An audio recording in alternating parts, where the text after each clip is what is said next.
Hi there, it's Miss Heaton. Today we're going to talk about VSEPR theory, and this goes with chapter 12.8 through 12.10 in your textbook. This is an application of covalent bonding, or kind of taking it one step further than just drawing the Lewis structure. So let's first define what this VSEPR theory means. VSEPR is spelled kind of wrongly for the way it's pronounced, but it stands for valence shell electron pair repulsion theory. Here's the idea. The valence shell electrons are in pairs and they repel each other. So this is a theory that talks about why atoms take on the shape that they do, and it all has to do with their electron pairs repelling one another and not wanting to stand near each other. So if we were to take an atom like this and look at maybe a central atom here connected to two other atoms, the shape here looks like a straight line, right? So these atoms are arranged in a linear way so that the electron pairs, these two dots here, are as far apart from each other as possible. But if we were to add another pair of electrons in there, maybe it's a lone pair or a shared bond, it's going to change the way those atoms are arranged around the central atom. You could kind of think of it like this. If the atoms were arranged this way, there would only be a 90-degree angle between each of the elements. But instead what we will have happen, let's see if we can erase that there. Oh, not going to go. Okay, you could imagine that adding that pair of electrons is like a big bully, and what it's going to do is scare the other two atoms into moving down and reducing that bond angle. So now you can see that the bond angle has increased. It's no longer 90, but maybe now it's more like 120. So those electrons are as far apart from each other as possible because we know that similar charges, negative charges, will repel each other. So the words I've kind of used so far are this. We've talked about bonding pairs of electrons. So far in Lewis structures, we've drawn those as straight lines. Those represent two electrons. We also could talk about lone pairs, not this kind of lone pair. By the way, my favorite kind of pairs are Bartlett pairs, especially in September when they're soft. Anyway, so lone pairs of electrons we represent as dots. Those are unshared pairs of electrons. And like we kind of saw in that visual just a minute ago, those lone pairs are going to repel more strongly than bonding pairs because they're not restrained to be in a bond. And so that's going to affect the angles that compounds form when they have lone pairs. So here's the two steps you need to do in order to figure out what the VSEPR or molecular shape is for a compound. First, you're going to draw the Lewis structure, the Lewis dot diagram, and then you're going to count up around the central atom. So this is just for the central atom. You're going to count up how many bonded atoms there are to that central atom and how many lone pairs of electrons are on that central atom. For this, it doesn't matter whether it's a double, triple, or single bond. They all are treated the same because it's just the number of atoms that it's bonded to. So double lines, triple lines, single lines all mean the same thing here. And we're going to go through 7 shapes and their bond angles, and you will be expected to memorize those. So what you're going to need to do is be able to go from a Lewis dot structure to the name of the shape and the bond angles. And hopefully you have a little sheet in front of you that will walk you through the examples that we're about to do.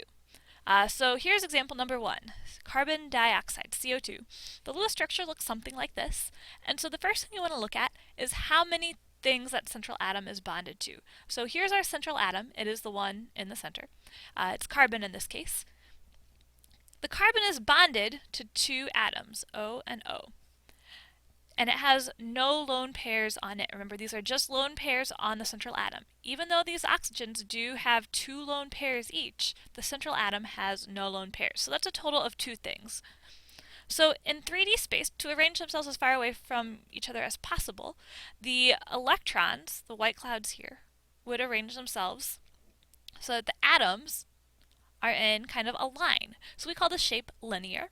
And the bond angle between these 3 points, if you were to draw, an angle here, the bond angle there is 180 degrees. So we're going to use some geometry here. Okay, example number 2, CH2O. This compound has a Lewis structure that looks like this. And if you look at the central atom here, it's the carbon. The carbon is bonded to 3 atoms. It's bonded to a hydrogen, hydrogen, and oxygen. It has no lone pairs on the carbon itself. So that's a total of 3 things. So to arrange themselves as far away from each other as possible, those electrons will arrange the atoms like this. So here's our carbon in the center. We've got an oxygen and 2 hydrogens. Remember, double and single bonds are treated the same here. They don't affect the shape. So if you're looking at this shape, you'd say that there's 3 points, and the prefix for 3 is tri. So this shape is going to have the prefix tri in it. We call it trigonal or trigonal planar. And the reason that it's called planar is because if you were to rotate this so that maybe this top atom came out at you, it would be flat. It would be in a plane. And the bond angle, well, if you look at 3 points here, carbon, hydrogen, and hydrogen, for example, what is that angle going to be? Well, we've taken a 360-degree circle and divided it into thirds, so the angle would be 120 degrees. Okay, next up we have SO2. The Lewis structure would look something like this. You may draw it in a straight line. It doesn't matter. Remember, Lewis structures don't tell us anything about how the atoms are going to arrange themselves in 3D. We have to look at the VSEPR shape in order to know that. So on this central atom, we have our first appearance of lone pairs. There are 2 atoms bonded to the sulfur, the central atom. We have O and O bonded to our central atom. And there is 1 pair of electrons, 1 lone pair on that central atom. So it's a total of 3 things. So just like our trigonal planar, there are 3 total things. And the shape is going to look something like this. So last time we had 2 atoms bonded to the central atom, it was carbon dioxide, and those atoms were in a straight line. But now what's happened is we've added a lone pair of electrons, and so that's pushed the atom more into a bent shape. So we call this bent. And the bond angle here is going to be a little bit less than it was last time we had 3 total things because of that lone pair of electrons. That lone pair of electrons has pushed the atoms a little bit further away because, remember, lone pairs repel a little bit more strongly than bonding pairs. So the angle here is 118 degrees. Okay, next up we have CH4. Here's our Lewis structure. If you look at the central carbon atom, there are 4 atoms bonded to it and 0 lone pairs, so that's a total of 4 things. Now, arranging this in 3D, you may think, okay, well, they're as far apart from each other as possible the way I drew it right here. That would be a 90-degree angle. But you have to remember that this is able to go into 3D. And to arrange themselves in 3D as far away from each other as possible, you can take a shape like this. So that, this is kind of coming out at you, and this is going back a little bit, and this is straight up and down. And it kind of looks like you have a little base here. I'm kind of connecting the dots. If you were to connect the outer atoms, you would have a shape with 4 sides. And there are 4 things bonded to the central atom, so this shape starts with the prefix tetra. It's called tetrahedral. Remember that the white sections there are the electrons, the red are the dots. And the bond angle here is 109.5, so it's a little bit bigger than the 90 degrees that your Lewis structure looks like. Okay, next up we have NH3. Here's the Lewis structure for NH3. Notice that there is 1 lone pair on our central nitrogen.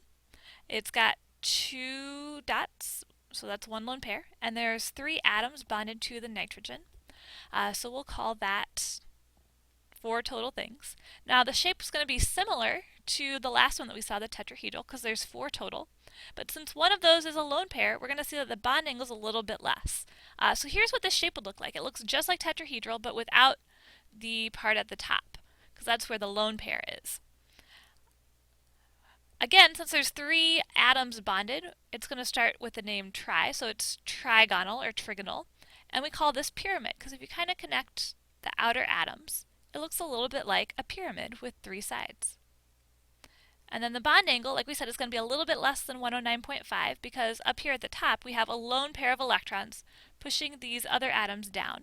So the bond angle is 107.5. Okay, last but not least we have water.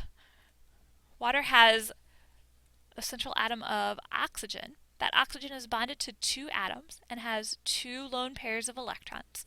So that's a total of 4 things. So our bond angle is going to be close to 109.5 or 107.5, but a little bit smaller because 2 of those atoms are lone pairs. 2 of those things are lone pairs. So our shape is going to look just like the trigonal pyramid, except, the atom that was over here is now a lone pair. So this looks very similar to a shape that we've seen before. It's bent. And the bond angle is going to be even less because now we have 2 lone pairs of electrons pushing those existing atoms closer together. So the angle here is going to be 104.5 degrees. So that is the smallest angle that we're going to look at. Okay, folks, we've got one more to look at. Here we have nitrogen, N2. So the Lewis structure looks like this with a triple bond between the two. Now here's the tricky thing. What's the central atom? Well, I don't know. There's no central atom because there's just two atoms. So anytime that there's just two atoms, you're not really going to be able to tell what the total number of electrons or bonded atoms or whatevers are. You don't need to worry about that because what's the only way to arrange 2 points? Well, duh, straight line. So here's one end and here's the other end. They're always going to be in a straight line with the electrons in between them. So what shape does that look like? Linear. And since there's only 2 points, you can't talk about an angle, because remember, an angle needs to have a vertex and then 2 endpoints. If there's just 2 points, all you have is a line. So if you're ever given a compound that is just 2 elements, you call it linear. Okay, folks, you know all the shapes now. In just a second here, I'm going to show you a couple practice ones to try on your own and bring to class. Here's your practice. I'd like you to determine the Lewis structure, the name of the shape, and the bond angle for SCl2 and PF3. Okay, give those a shot, and we will check your answers tomorrow. Happy VSEPRing!